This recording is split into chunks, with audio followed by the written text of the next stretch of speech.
Thanks, Mr. Sweet. Let's put our hands together for Benny Keith for putting this deal on. We wouldn't be near the group we are without them and the service that they provide us. Like Mike said, my name is Shannon Wynne. I'm from Dallas, Texas. When I looked at the internet this morning and looked on the website and saw that I was the keynote speaker, I nearly called in sick. I've been in the restaurant business for 38 years. I never took a business class in college. I've never used a fry later. My spell check says I don't even know how to spell fry later. I've never opened or closed a cash register. I can't write a shift schedule. I've never taken inventory, nor have I ever checked in an order. Then why the hell am I here? What I can do is create a concept, use a computer to design an interior. I can raise the money from investors, negotiate the lease, hire the contractor, get the building built, design and taste the menu, select the music and the lighting. I also strive to pay my investors a profit every 4 weeks. Then I start to work on the next one. We currently have about 34 restaurants with 4 to open in the next month. I know, you don't want to know how that happened. 4 of our restaurants are fine dining, 18 of them are casual, and the rest are fast casual. How many people in this room were in the restaurant business before the internet became the holy grail? Raise your hands. Yeah, you feel my pain. Well, I never thought I would utter these words, but I sure wish we were using the good old print media and radio advertising again. At least then you knew which black hole you were pissing down.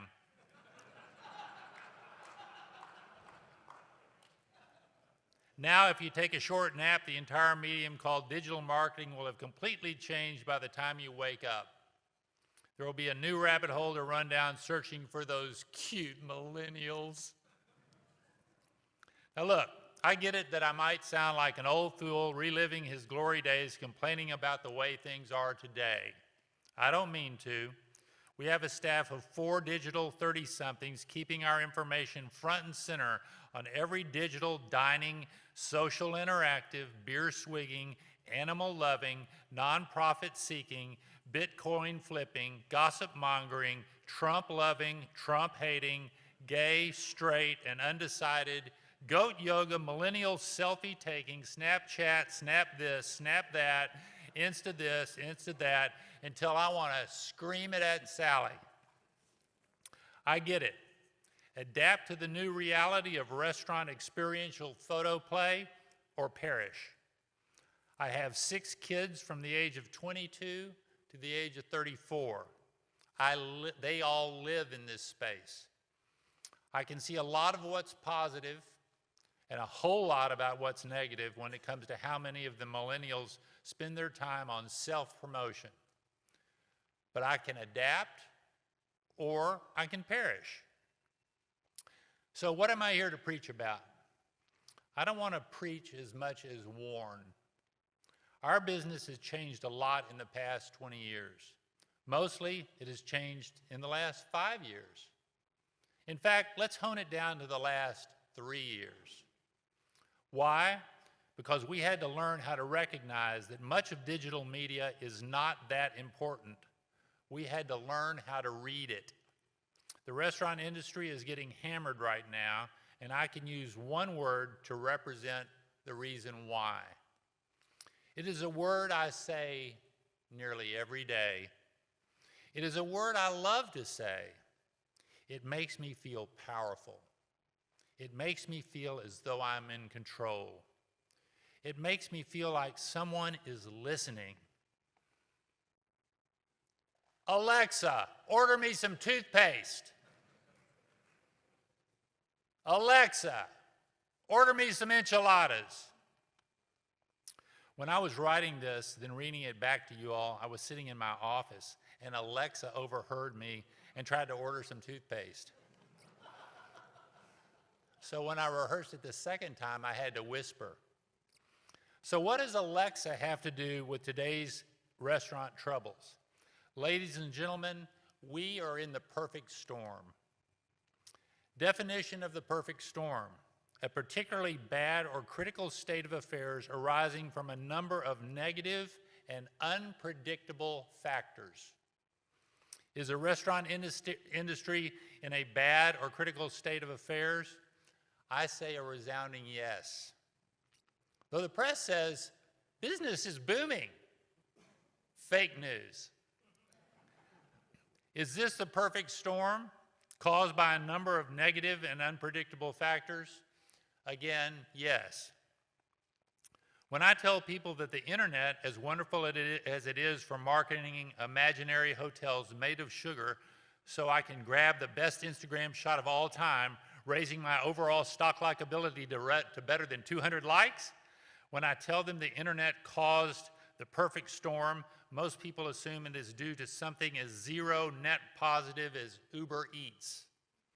It has nothing to do with Uber Eats or any other food delivery platform. It has more to do with what you're wearing today, right now, and where you bought it. I don't know about you, but I went into exactly one brick and mortar shop last Christmas to buy one of my sons a pair of boots. Where did I buy everything else? Have you ever heard of Real Real, First Dibs, Facebook, REI Online? So now think of the number of shopping centers there are out there in your neighborhood.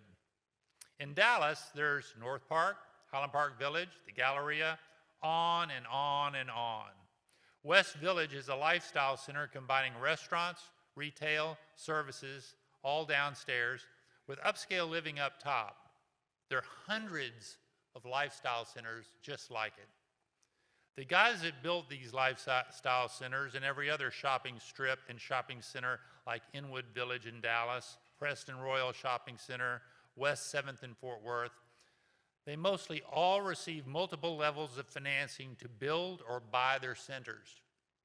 The financing was obtained with industry projections based on the developers hoping to keep their properties fairly full. Full of what? Retail, services, and restaurants. Now, where did you buy those pants you have on right now, or the shoes you're wearing? A huge number of them were purchased online. So these giant shopping centers start to see their retail tenants go dark. They still have to pay their investors and their lenders, so what do? They cram another restaurant in where a retailer used to be.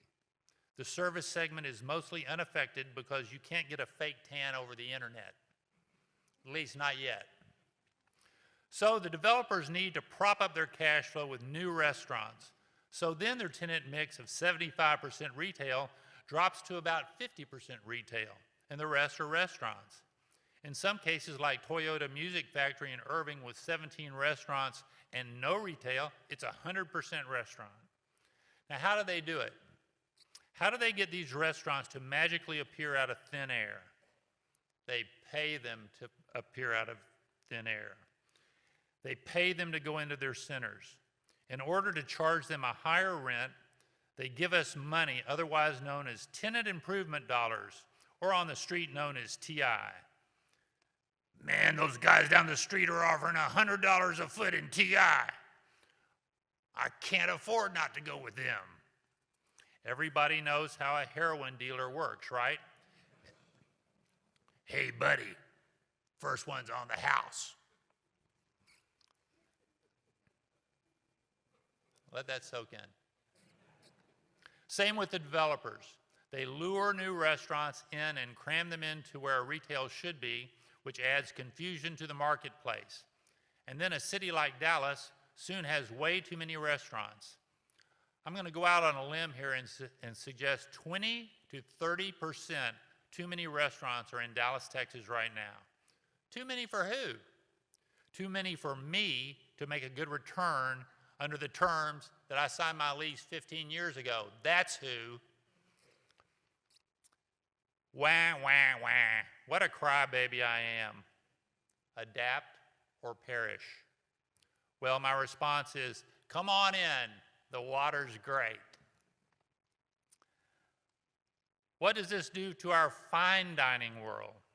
Believe it or not, a rash of fast casual and casual restaurants opening up unnaturally due to the beckoning call of free money from developers.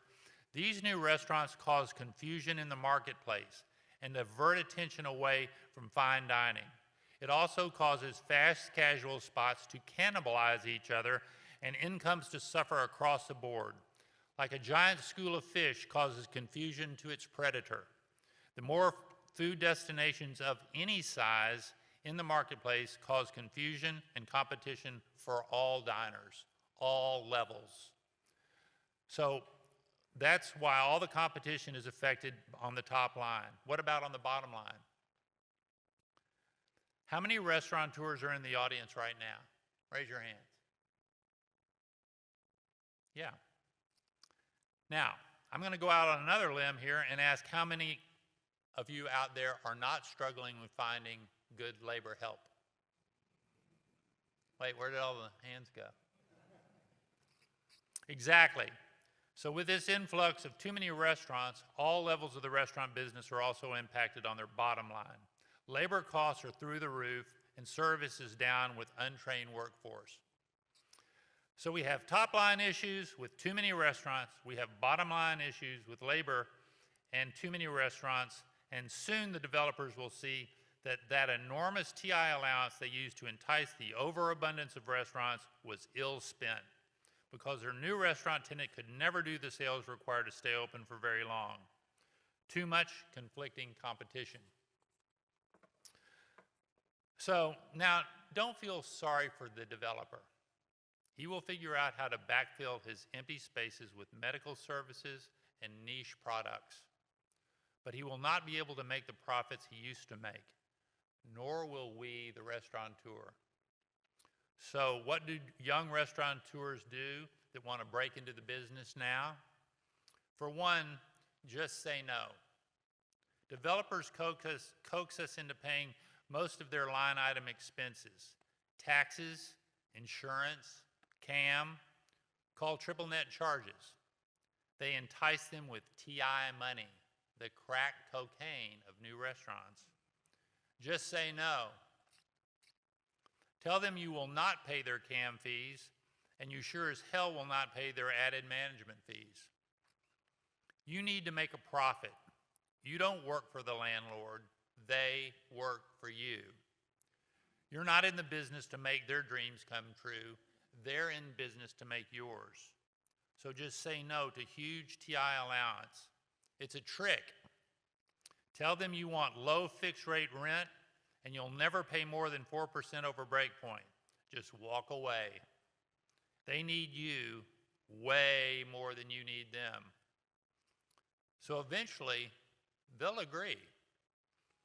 Yes, many casual and upscale restaurants that have been in the mainstay of your community right now are on life support. They are unable to compete in this confusing market, and they are folding many of their stores. It is not that they are trying. It's not that they're not trying. It's that the glut in the marketplace has reduced demand with an oversupply of competition. The ripple effect will be huge. So who gets hurt? Everybody in the food chain. And whose fault is it? Alexa. Thank you.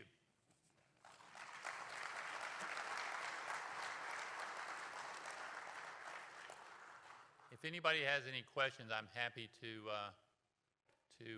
answer them. None? Oh, come on. Yes, sir.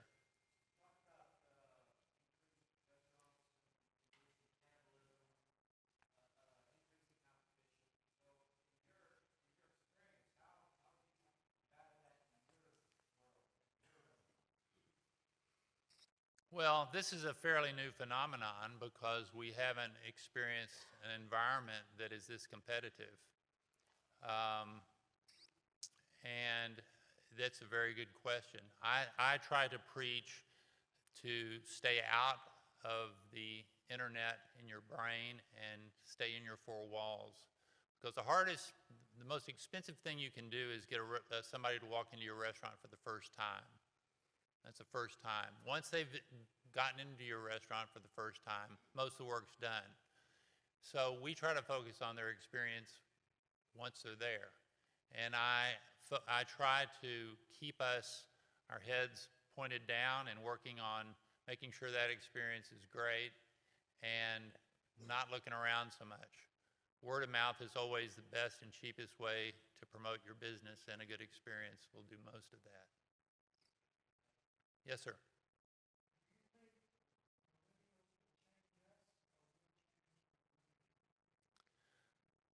There's lots of evidence I don't want to get too dark here, but the snapback is going to be pretty devastating, I think. I try to keep my kids pretty balanced on how important it is not to take that stuff too seriously. But they're like little mice running around. Their attention span is very short. They're very apt to get diverted. So there are going to be some psychological problems that the world is going to have to deal with. But again, I think as long as we concentrate on delivering good product, good service, great atmosphere, that's the only way to combat it. Now, is it important to have, a Snapchat moment? Is it important to have visuals that can compete? Well, I've had to say yes, and I've focused on some of the art and some of the visuals in the restaurant that I normally wouldn't have done before, because I'm convinced that there is some of that. But we were at a very popular restaurant in Dallas this past Saturday night, giant, it's 12,000 feet, one of the new mega restaurants, and we didn't see any cameras taking pictures of anything, and it was full. So, the jury's out. I don't think that this world is going to be driven by Instagram as long as it has in the past 3 years, but I think there's going to be a reckoning. I don't know. I might be wrong. Yes, ma'am. Yes, sir. I can't see.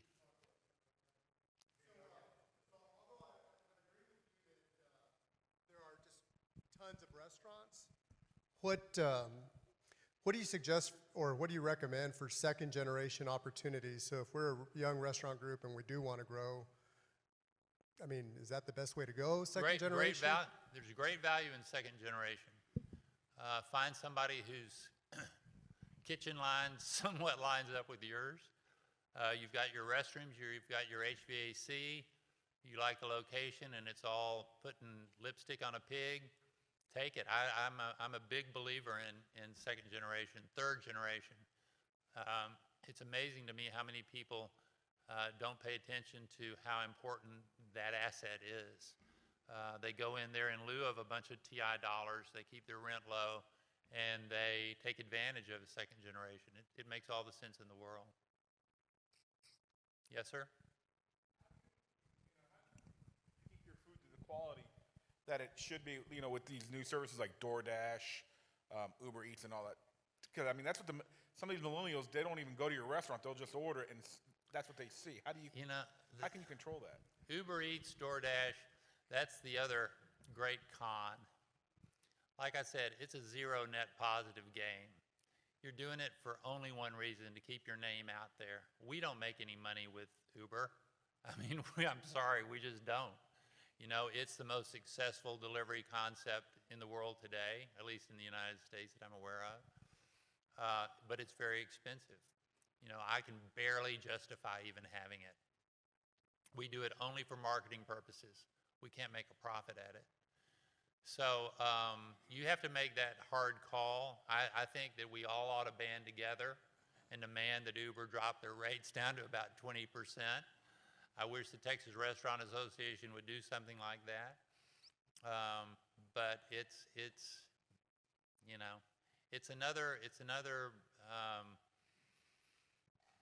just another con of the internet. It's cute, but it doesn't make you any money. At least I don't think so. I'd love to hear from somebody out there that's learned how to make a nickel out of it. Anybody else? Sure. I'm from St. Louis, but our restaurant we're opening is in Houston. And so there's different things that I brought from St. Louis. We actually tested the market in St. Louis to, some of our recipes, some of our dishes, and people are absolutely falling in love with them. They're good things, and they're different. And so what we did is we came up with a menu that is different from everybody else's. So if you can't get it from us, you can't get it from anywhere else. Is that a concept to follow, or will people eventually just get burned out on that? Or will we have to keep reinventing ourselves in order to stay competitive? You're talking about the restaurant space itself Yes. is unique? Yes. Well, I think that whatever market you go to, you're going to find a whole new group of ignorant people that have never seen your concept before. So I think it's great to use a vehicle like that to grow with and to spread with. When we opened the Flying Saucer, nobody ever had the nerve to put 1,000 granny plates on the walls either. And they walk in and they're there to get a beer, but their grandmother's plates are all over the wall. I mean, what's that all about? But it worked. So anything that you can use to grab attention is a good thing. Yes, sir? What effects do you see this whole new development of these fresh meal kits doing, where you can make yourself a gourmet meal at home compared doing to restaurants? What do you think about those? I'm sorry, I couldn't hear that one.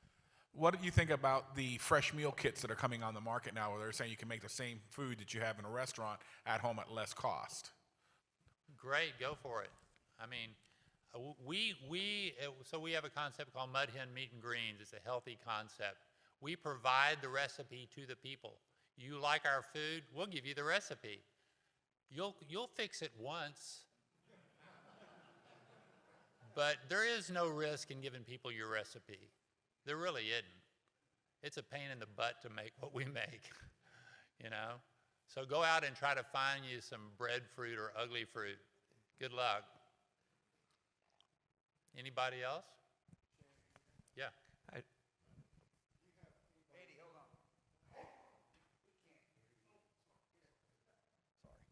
Do you have somebody actively monitoring social media for your concepts and then acting upon any negativity they see there?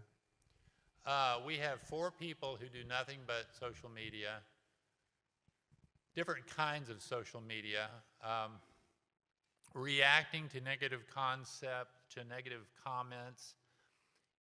We used to think was important, but if you get on Yelp and you start paying attention to Yelp and you start caring what they say on Yelp, then you're really buying into a conversation that you don't need to have, because not many. What we have done in the last 3 to 5 years is we've learned how to filter out what's important and what's not important.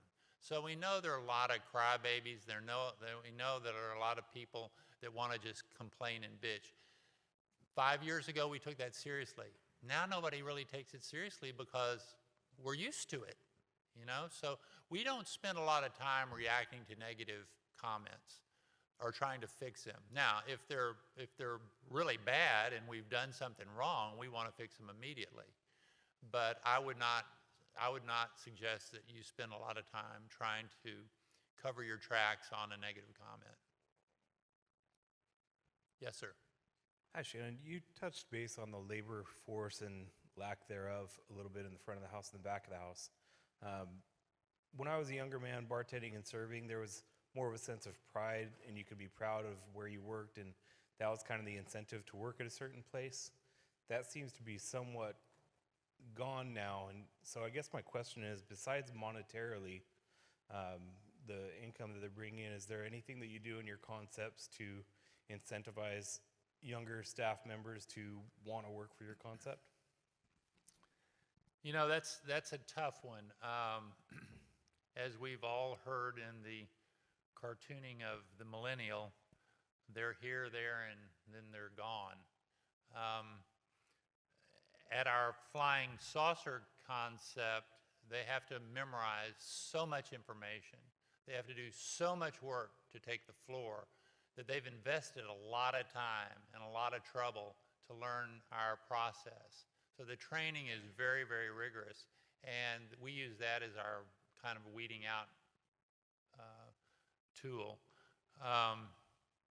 You know, spend extra time hiring, doing investigative work on your person, really talking to them, let 2 or 3 different people interview them, make sure they're committed, question them about their commitment, you know, talk about their family. We just try to go as far into someone before we hire them. We try to go as much into their life as possible and still make sense. But it's difficult to find well-trained people who want to stay. We have a staff meeting every 2 weeks. There's a lot of communication. They're incentivized. We try to make it as fun as possible. But you know, at some point that starts to become counterproductive. So yeah, providing them with a great place to work is important, but there are a lot they just don't care, you know, and so we try to find the ones that do, and I think that all happens in the interview process.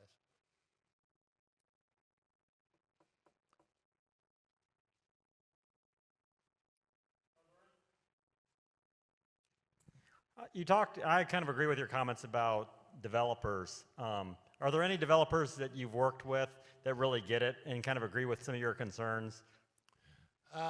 Sure. We're working with some right now. I tend to find that the best funded developers are the best developers to work for.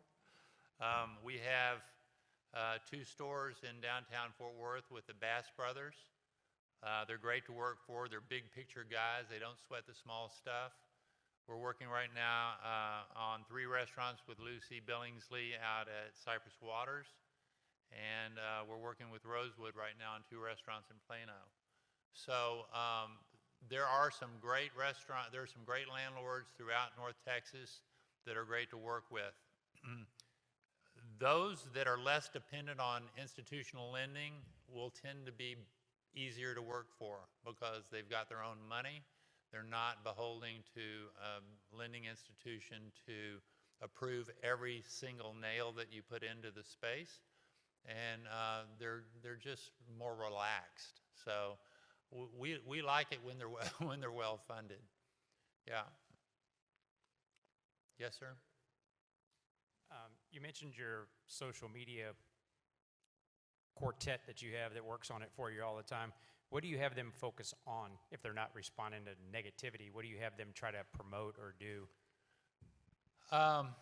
So in the world of internet, you really can't put a picture of the day's special up and expect somebody to cross town for it anymore.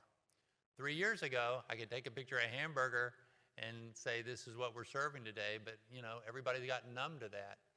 So we try to come up with fun things that people can interact with. We could say, for instance, at a flying saucer, tonight between 6 and 6:30, if you're sitting in Lorraine's section, you get a complimentary Pucker Brush Pale Ale. Now, that's all it says, right? You'd think it was solid gold. They will rush to sit in Lorraine's section. They don't know who Lorraine is, but they get there and they ask. And we'll take as many as 40 people sitting at one table. And it's fun. So we try to come up with new little angles that you can bait people with that are interactive and that aren't the typical, buy one, get one. They have fun with it. We do a lot of trivia. We do a lot of tastings. We do things that are experiential. And like I said, who'd have thought that goats getting up on your back during yoga would be a thing? Yes, sir. Hi, Shannon. How do you decide between growing a particular brand that you have versus starting a new concept? Just curious, as another multi-concept operator myself, how you make that decision. Well, replicating a concept that you know already works is always cheaper than opening a new concept. One, because you already know where the pitfalls are with that concept. You've already done it. The neighborhood already knows what it is a little bit. We opened our first flying fish in Little Rock. When we brought it to Dallas, we had to retrain everybody what a flying fish was.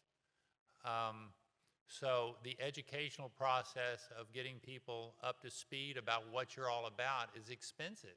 It takes time. It takes a lot of conversation. It's just more labor than opening up a second store, because you know what you're doing on the second store. You generally don't know what you're doing on your first store. You have to figure that all out, and that's money. That costs money. Does that answer your question a little bit? Yeah. Yes, sir. Hey, Shannon, it's me. So, what do you suggest? I know we talk about like all the social media. We talk about all this development or overdevelopment, rather, of restaurants and stuff. But as an operator, what do you guys focus on? Even though you have so many different brands, what main things do you focus on every day to ensure that that concept's going to stay healthy and it's going to continue to grow? Oh, we don't have time for that question. There's a lot of screaming, a lot of praying. Just what we all know. It's all the things that we've learned being in the restaurant business that we've learned ad nauseum. I think if I were to give someone encouragement if they were getting in the restaurant business, is again to focus on the four walls that you have and make sure that most of your energy is there, not outside roaming around looking to pull new people in, because again, word of mouth is your best friend, and it will do more for your product than just about anything. That means having well-trained people, flushed out recipes, good service, and the rest will take care of itself. Don't play White Snake on your sound system. It just drives people out, okay? Little Peter, Paul, and Mary. Okay, is that, oh, yes, sir. Culturally, do you try to keep 32 concepts? Are there any principles that are overarching in all 32, or is everyone kind of on their own, or just speak to your core principles, or is there something there, or am I just nuts? It's just a stupid question.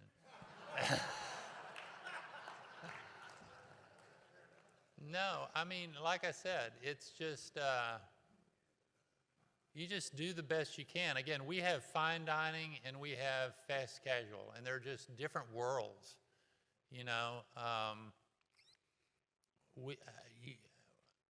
I lean a lot. I think the main string that goes through all of them is appealing to probably the best marketing tool that you have, and that is playing to people's egos.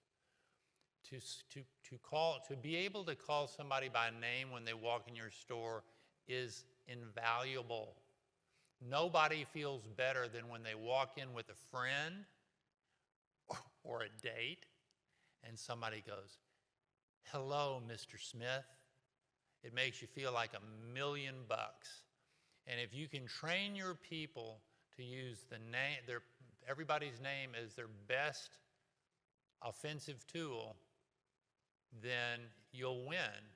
But people want to go to the place where everybody knows their name. It's the old Cheers song. And we focus probably more on name recognition and employee tag systems of finding out what somebody's name is, then relaying it off to the manager, having the manager say that name on the way out the door, so everybody feels as though they're recognized. And it's a lot of work. Listen, it's a ton of work. And it's just as equally important for them to know your employees' names. We don't put name tags on our employees in the full service restaurants, but in the fast casual we do. But saying hello, saying welcome to the Flying Saucer, saying welcome to Rodeo Goat is always the second thing out of their mouths. The first thing out of their mouths is their name. Hi, I'm Julie. What's your name? They ask their name and they shake hands with them.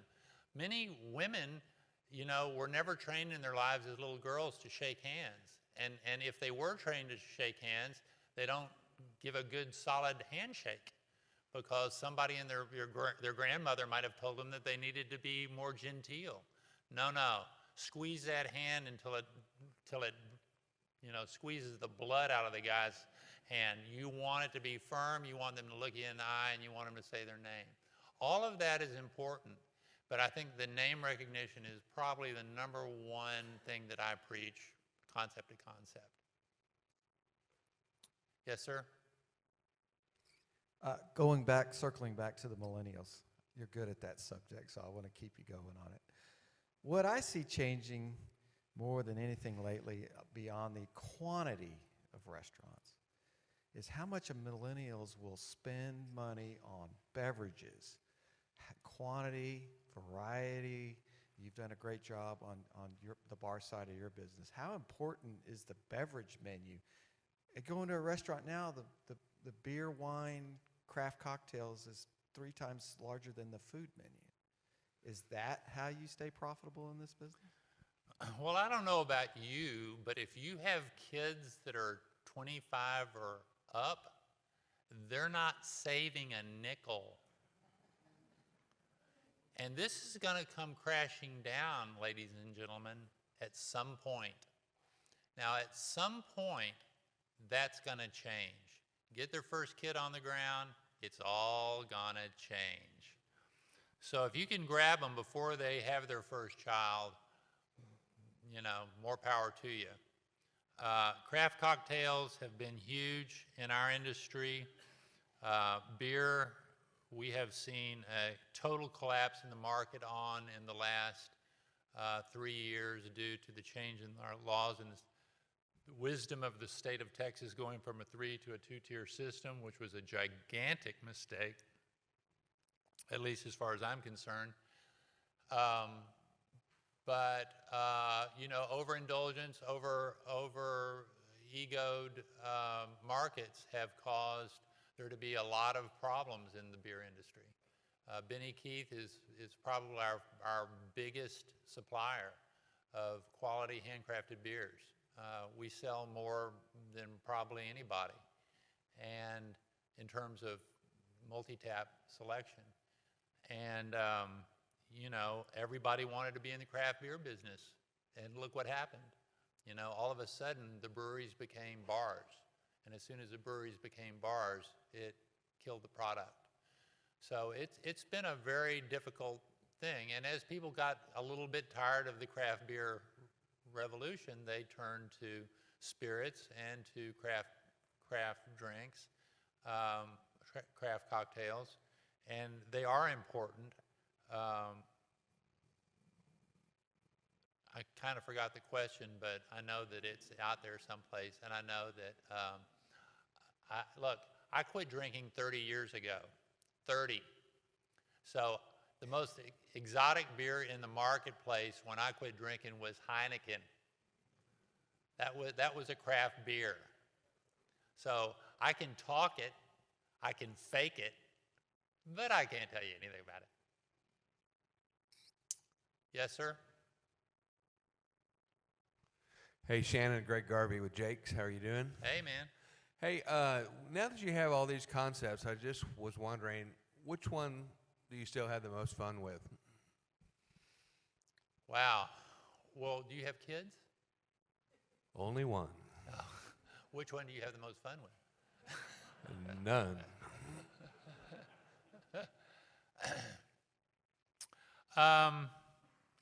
I probably have the most fun right this minute with rodeo goat because we're building 3 new stores, and people just go crazy for them. Where am I most comfortable? Probably Meddlesome Moth or Lark on the Park. Where does my doctor say I should be eating? Mud hen, meat and greens, which is plant-based and meats. Is that Dr. Shellmeyer? Huh? Is that Dr. Shellmeyer? No, he's a dermatologist. I'm just kidding. Mine too. Yeah. But I love mud hen because I love the innovation in plant-based diet and all that people are discovering about that. So I enjoy that a lot. I think I've probably used up all of my time. But listen, thank you all for listening to me, and it's been fun being here. Thanks a lot.